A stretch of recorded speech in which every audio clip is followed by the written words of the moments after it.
Hello mga ka-busy mind. So sa pag-address ng interface na ito ay kailangan pa rin ng addressing tools. So kung makita natin ang device na ito ay may dalawang signal. Input signal at saka output signal. Yan. Ito naman ang para sa loop connection natin. Dito natin ilagay yung in and out na control galing sa panel na cable natin. Dito naman ay papunta sa ating ibang system. Yan.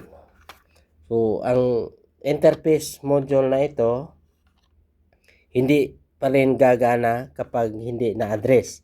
So ang device na ito, kapag na-address natin yan, automatic naka-default yung pangalawang address niya. Halimbawa, na-address natin yan ng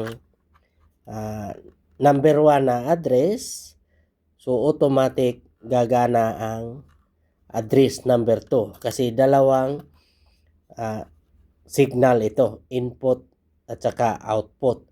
So, malito tayo sa pag-address dito kasi dalawa kaagad. Kahit isang pindot lang natin sa address, dalawa kaagad ang babasahin niya. So, ibig sabihin, kapag nag-address tayo dito ng number 1, so automatic ang susunod na device ay smoke or anumang device ang susunod ay number 3 kaagad ang ilagay nating address. Kasi dalawa nga ang naka-default na dito na address. Automatic +1 ang address dito.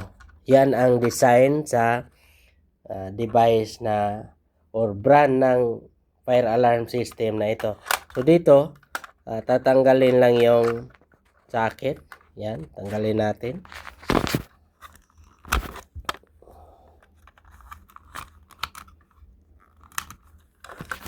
So, ganyan.